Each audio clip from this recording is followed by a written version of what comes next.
I literally just filmed this entire frickin' thing and it wasn't even fucking recording!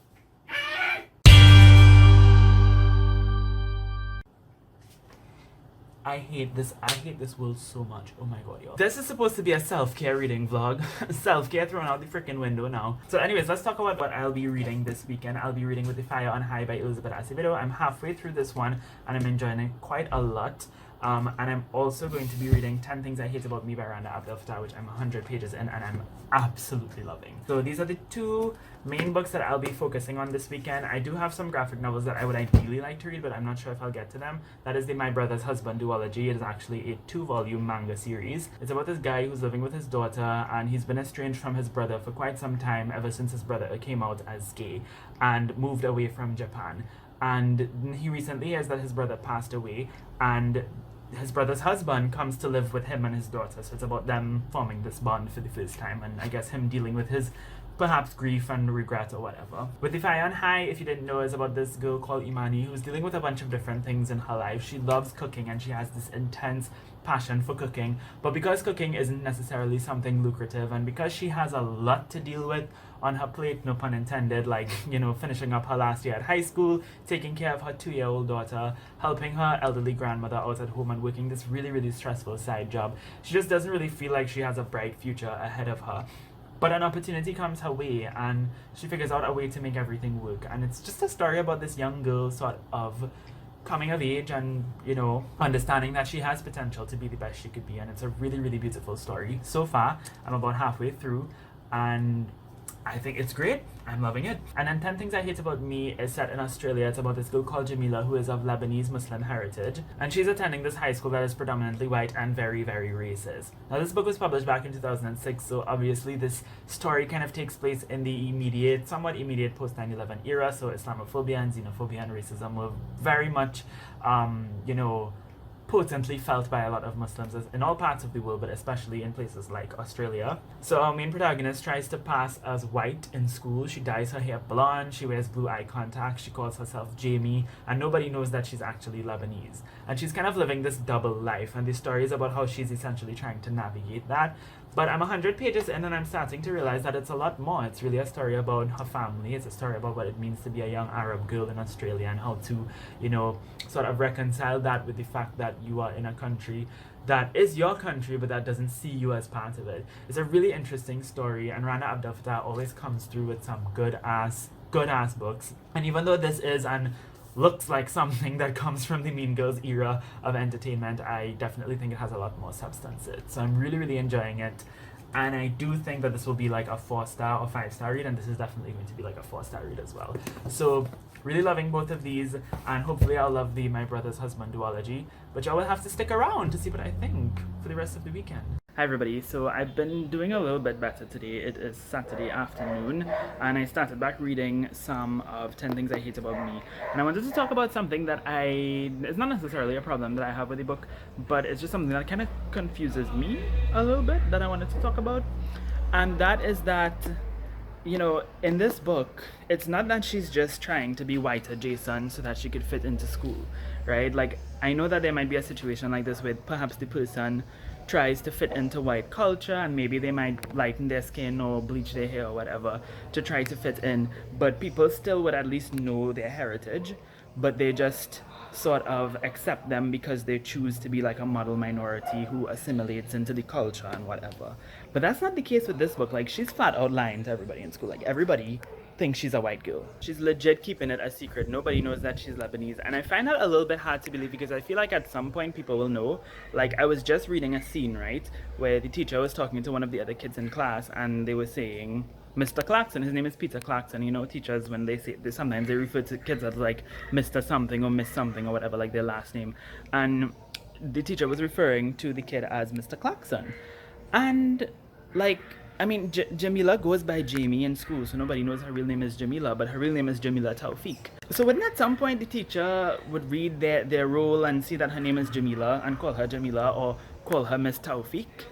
I don't understand how that doesn't, like, that's not something that happens. And I feel like in the grand scheme of things, it doesn't really matter because the book is not really about how realistic the situation is, but it's about the type of message and the type of story that could potentially come out of a situation like this. So I understand that, and I'm definitely not going to rate this book down because of that, because I think it's a good book otherwise, and I don't really think that it's that important.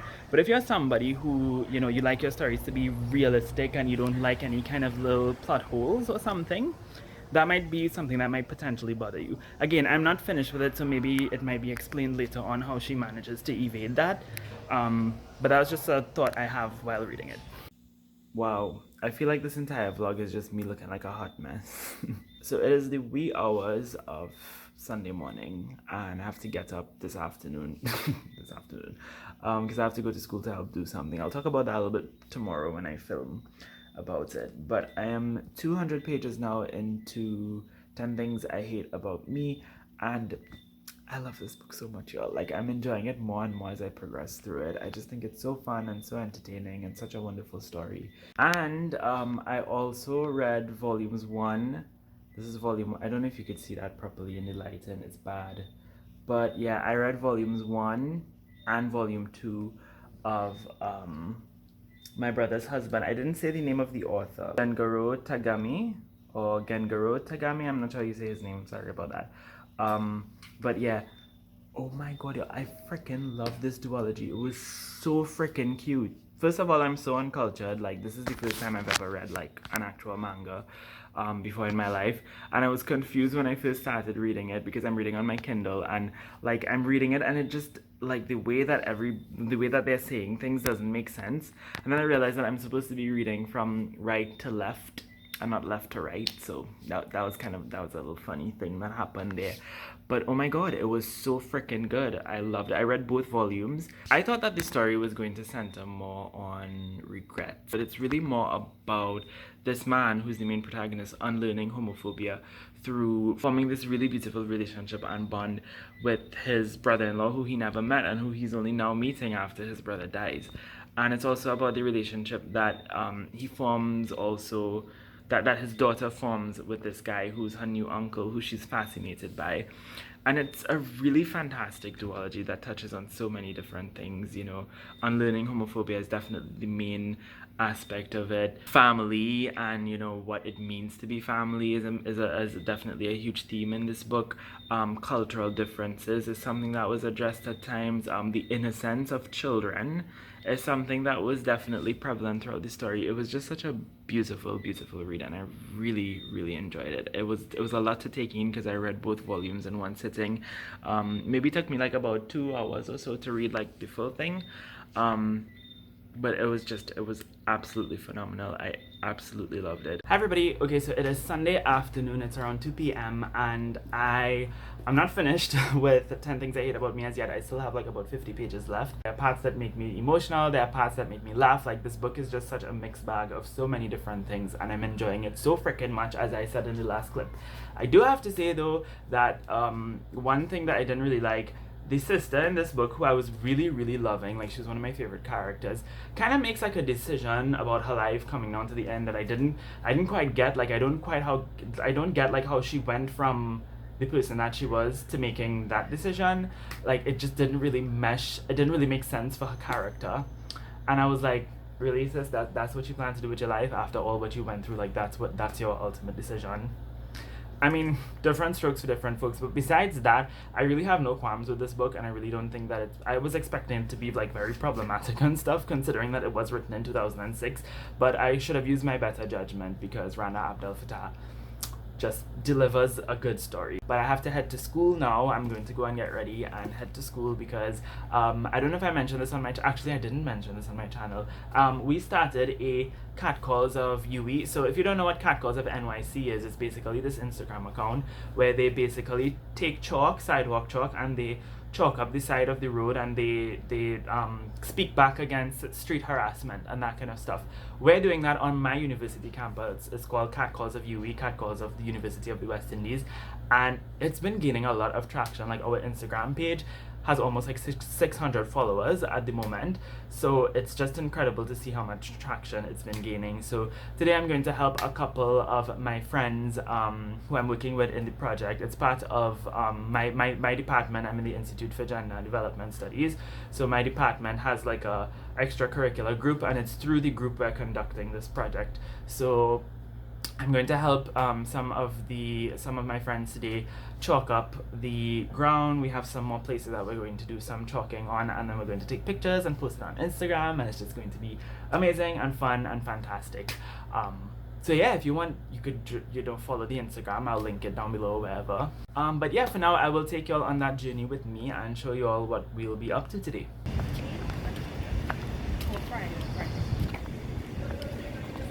We're excited. So the first one that we're going to do is here. So we're going to do our first like chalking thing here. It's going on YouTube, eh?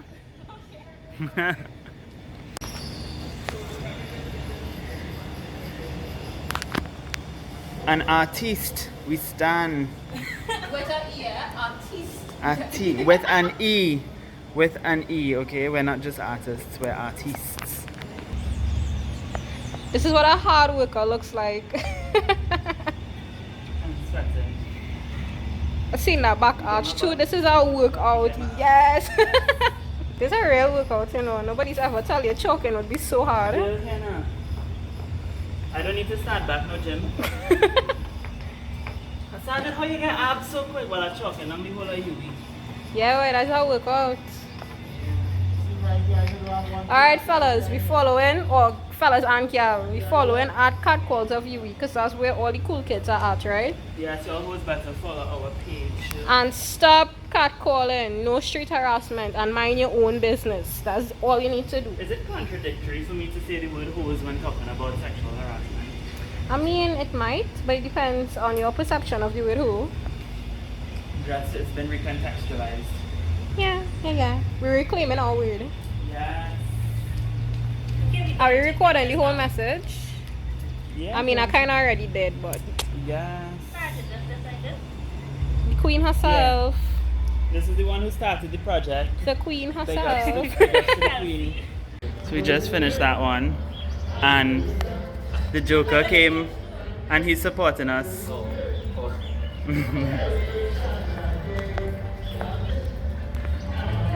And then there's a dog. The dog is like, oh, I don't have time for y'all humans. Could you come back in my video? Please, you know, these white people on the internet, they love dogs. Oh, she gonna make a friend with the man. So we're working on the last one right now. Y'all, did we have a productive evening? Yeah, We zest. Zest. Yes. Finish. We finish. Yes. We finished. And look, the dog's still following me everywhere. That dog is part of the movement, y'all. That dog is the face of liberation. Yes, join the movement. Follow us on Instagram at Catcalls of UE. K. Bye. Okay, so I'm back home and I sat down and I finished up 10 things I hate about me, and I think I'm going to settle on giving this like a 4.5 to 5 stars. There were a couple of things here and there that I just didn't really love, but all of that was shadowed by the fact that this entire story overall was just fantastic, especially for a story that came out in 2006. Now, I don't mean to keep judging it by the time that it came out, but I still feel like that's a very important context to consider, because there are certain things here and there in the book that, you know, like I wouldn't see or I wouldn't write like in a 2019 novel if that makes sense, and it's just little tidbits and things here and there, but overall it's just a really fantastic story. I look forward to reading more from this author. This is my second book from her, and it was also just as excellent as her first book. So please pick up 10 Things I Hate About Me if you haven't already. So I still have to finish up with The Fire on High. This is the only book that I haven't touched this weekend, so I think I'm going to try to hopefully finish it tonight. I do have a good chunk to go, like I still have to read this much, but it is a very easy and engaging book to read, so hopefully I am able to finish it tonight. Hi, it's shamefully early in the morning. I stayed up and I did finish it. Alright, okay, hi everybody. It's Monday. It's time for me to wrap up the vlog. Wow, this was a lot better than I expected it to be. I finished 4 books this weekend. I don't think I've ever been able to do something like that before.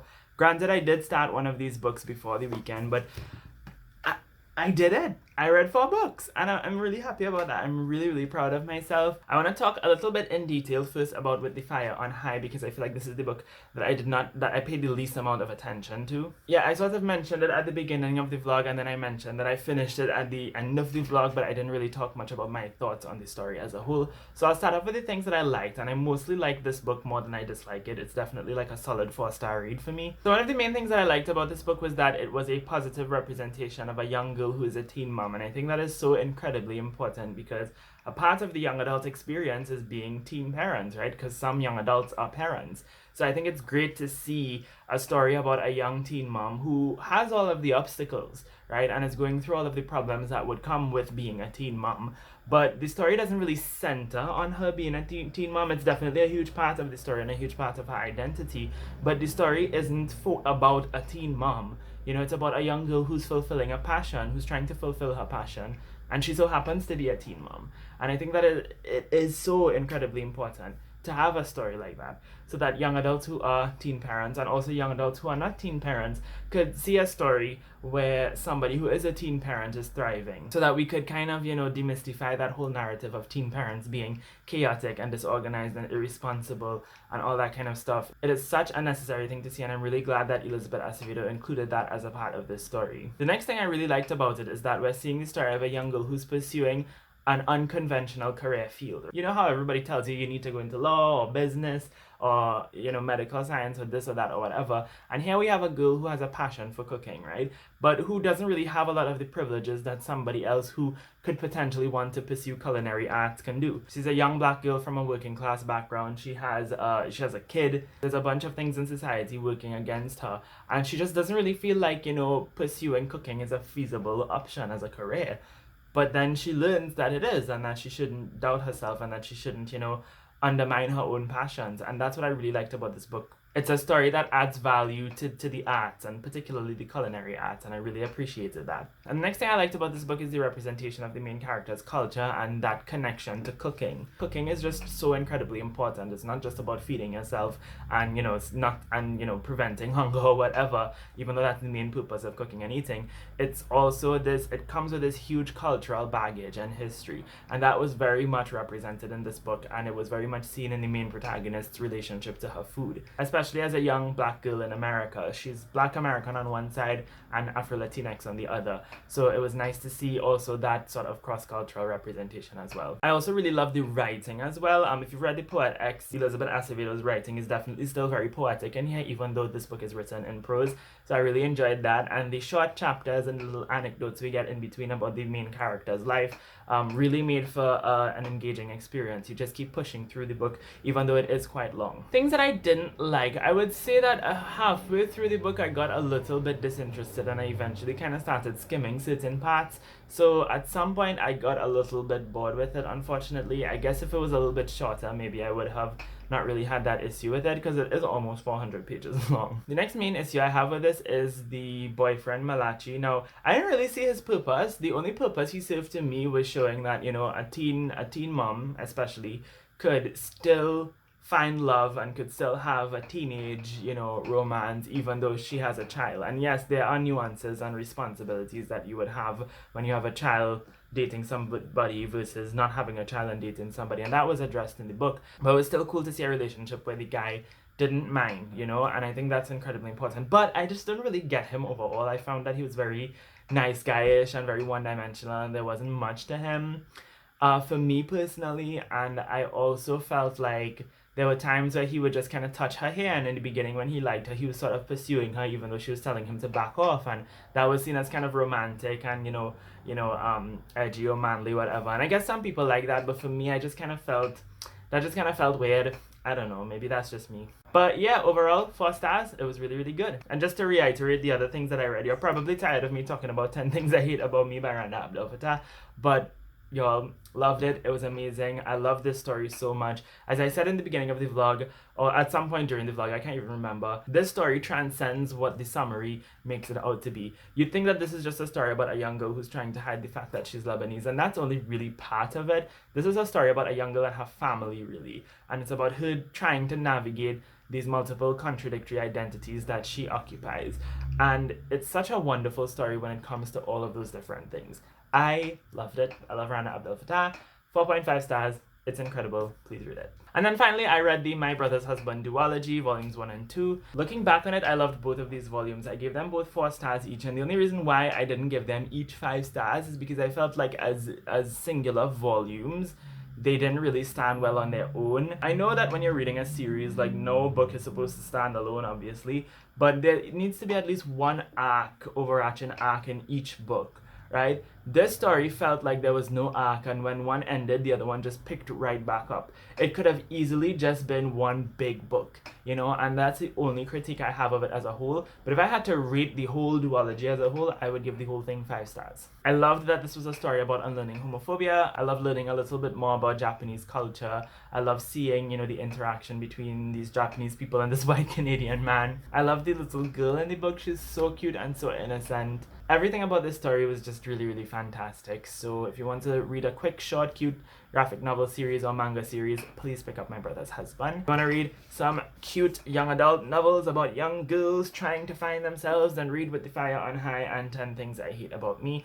And if you just want to read good-ass books and, you know, listen to somebody who has exquisite taste in literature, read everything I tell you to read. But yeah, I think that's where I'm going to end off this vlog. Thank you all ever so much for watching. This is going to be like this is like the first or second vlog I've ever posted on my channel, so I'm not 100% happy with it. I know it could have been better, but you know, sometimes you don't, things, it be like that sometimes. So I'm still going to post it up, and as I probably progress with making more vlogs in the future, I'll get better. So thank you for sticking around if you watch this entire thing. I hope you have a lovely, lovely day, and until next time, inshallah, keep reading.